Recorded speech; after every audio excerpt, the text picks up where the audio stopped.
time. So, all right, everybody, as you know, we get together as men once a month to just talk about being godly men. And I've been asking several of you to take a shot up here to share something from your hearts. I asked John to lead the man huddle this week. John's an old dear friend of mine. He's been at Beth Sar how long? 14 years? 14 years. Yeah. And in all that time, I'm giving him a chance to say something.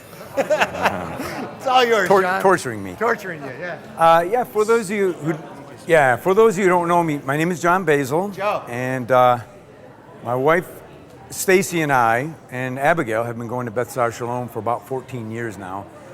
And, as a profession, I'm a full-time firefighter and a paramedic.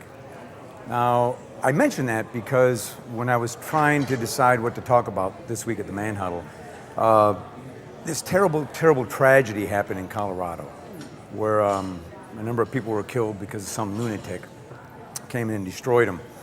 And in my profession, we see these kind of tragedies a lot. And I'm not talking about the kind of tragedies where, you know, your car breaks down, or you stub your toe, or you're sick.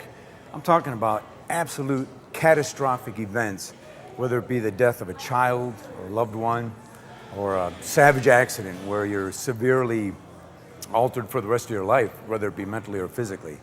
So we see these kind of catastrophes on a regular basis. And often we try to make sense of the things that we see, we as firefighters as well, because sometimes we go back to the station kind of scratching our heads, and we take it upon ourselves more emotionally than we should. I mean, we see people at their most vulnerable, at their most difficult period in their lives sometimes. And it can even affect us. It can even have a negative effect upon us. Back in, when I think about this, we always try to get some kind of an explanation as to why these things happen. And I believe we were created for paradise. When God created us, He created us on this earth to live in absolute harmony, paradise, peace, no catastrophe, no sin. Well, once we disobeyed God and we were expelled from the garden, things just never really went the way they were intended to go. So we are in a constant condition of trying to get back to paradise. We always want to get back to what we're made for. And that's a life of no catastrophe, a life of no pain and suffering and sorrow. And we fail in that. And it's not always our fault. Back in Yeshua's time, they tried to make sense of this by, the Jewish people almost had a fixation during Yeshua's time with trying to explain tragedy in relation to how much sin was in your life. This catastrophe happened to you because you had a lot of sin. And you see Yeshua, particularly in Luke 13, trying to dispel this. He talks about a tower of Siloam which fell on 18 people and killed them. And he doesn't come out and say, well, they sinned more, that's why this happened. He says, don't think for a minute that this catastrophe happened to them because they had more sin in their lives than you did. So, but he doesn't really give a reason why it happened. And sometimes it's frustrating. You want the Lord to tell us why these things happen. And I think we make a huge error in our lives when we see these catastrophes where we try to explain them. There's not always an explanation. In John 9, Jesus gives us one for a man who was born blind. The Pharisees tried to trap him. Who sinned more, this man or his parents, that he was born blind? And Jesus actually gave a reason. Neither. But it was that his power and glory would be manifest. And I take comfort in my own life when I see these things. There's a couple of things that I do that help me to deal with catastrophe, deal with these things that I see, deal with some of the horror that we encounter in people's lives. One of them is I always look at a passage that Paul mentions in 1 Corinthians 13.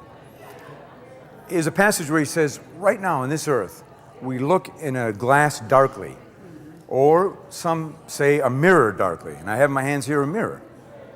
Now, during the Roman times, mirrors were usually either made of polished metal or some kind of a horn or mica, and they actually use them as mirrors. Same with their windows. They had small windows that were either made out of mica or polished horn, but either way, they were imperfect. If you were to look into a mirror or look through a window, the images were all distorted. Even their mirrors, they couldn't make sense of them. You know, they could kind of get an outline of a face, but they were nothing like our mirrors today. And there's been debate about this passage. Is he talking about looking through a window darkly, an actual window pane, or looking in a mirror? The actual Greek word there is the Greek word for mirror. And he's literally saying looking at a mirror and an enigma is the word that's used there in the Greek.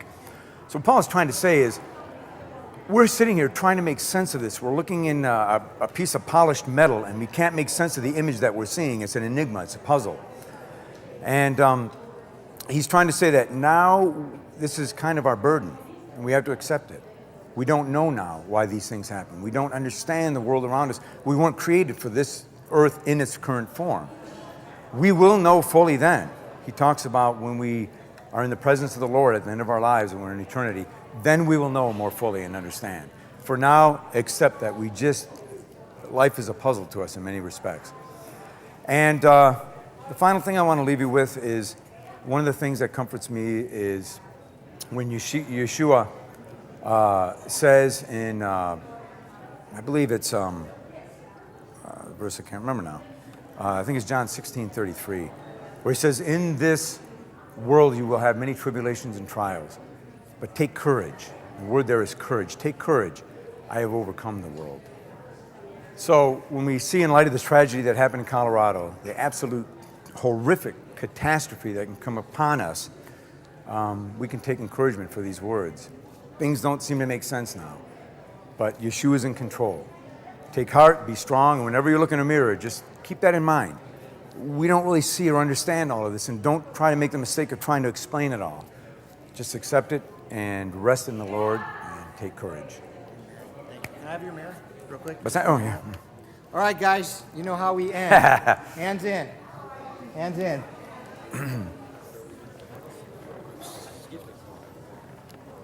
We're going to do courage on 3. All right? 1, 2, 3. Courage! God bless you guys.